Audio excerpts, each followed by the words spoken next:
अस्सलामुअलैकुम फ्रेंड्स, आज हमारे किचन में बन रहे हैं वेजिटेबल सैंडविचेस जो कि बहुत ही आसान और रमज़ान की बेहतरीन रेसिपी है। तो रेसिपी शुरू करने से पहले अगर आपने हमारे चैनल को अभी तक सब्सक्राइब नहीं किया तो अभी करिए। आइए चलते हैं इंग्रेडिएंट्स की तरफ। ये है हमारी रेसिपी के इंग्रेडिएंट्स। सबसे पहले हमने ले लिए 2 अदद उबले हुए आलू, 1 अदद आपको टमाटर चाहिए जिसको आपने छोटा छोटा चॉप कर लेना है। फिर आपको पत्ता गोभी चाहिए। उसके बाद आपको 4 से 6 अदद ब्रेड के स्लाइसेस चाहिए, 2 अदद प्याज चाहिए, 5 से 6 अदद हरी मिर्चें और चीज़ चाहिए।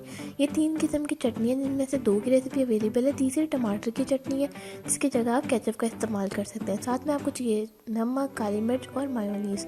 तो आइए चलते हैं पहले स्टेप की तरफ। सबसे पहले आपने एक चॉपर ले लेना है, उसके अंदर आपने हरी मिर्चें, प्याज और पत्ता गोभी को आपने चॉप कर लेना है। बिल्कुल बारीक नहीं करना, दो मोटा मोटा आपने इनको चॉप कर लेना है, जो कि आप देख सकते हैं। उसके बाद आपने टमाटर को छोटा छोटा चॉप कर लेना है हाथ से, इसको बंद गोभी के साथ चॉप नहीं करना। उसके बाद आपने इसके अंदर शामिल कर देने उबले हुए आलू और उसके अंदर आपने स्पाइसेस शामिल कर देने। यहाँ पर हमने हाफ़ टी स्पून नमक शामिल किया है। उसके बाद इसमें हाफ़ टी स्पून काली मिर्च शामिल कर दी है। उसके बाद आपने इस सबको अच्छे से मिक्स कर लेना है और चीज़ को हमने यहाँ पे श्रेड कर लिया है।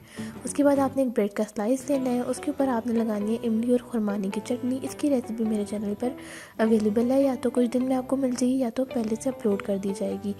उसके बाद आपने इसके ऊपर आलू का मिक्सचर लगाना है जो उसको आपने अच्छे से स्प्रेड कर लेना है। इसके बाद मैंने इसके ऊपर लगा दी है धनिया की चटनी। धनिया और सब्ज़ मिर्चों की चटनी है ये भी मेरे चैनल पर इसकी रेसिपी अवेलेबल है। आपने इसको अच्छे से स्प्रेड कर देना है स्लाइस के ऊपर बिल्कुल। और उसके बाद आपने स्लाइस के ऊपर डाल देनी है चीज़। थोड़ी सी चीज़ डालना चाहें तो आप थोड़ी सी डाल सकते हैं। यहाँ पर मैंने थोड़ी सी चीज़ ऐड की क्योंकि रोज़े में डायरेक्ट चीज़ खाना अच्छी बात नहीं होती, इसलिए थोड़ी थोड़ी ऐड किए थे फ्लेवर के लिए। उसके बाद दूसरे स्लाइस पे हमने ऐड कर दिया टमाटर की चटनी। इसकी जगह आप केचप का भी इस्तेमाल कर सकते हैं। और साथ में हमने इसके ऊपर ऐड कर दिया मायोनीज़। मायोनीज़ ऐड करने के बाद आपने मायोनीज़ को अच्छे तरीके के साथ ब्रेड के ऊपर स्प्रेड कर लेना है और इसको आपने सैंडविच के ऊपर रख देना है। ये हमारा सैंडविच बनके तैयार है। इसको आप ग्रिल भी कर सकते हैं।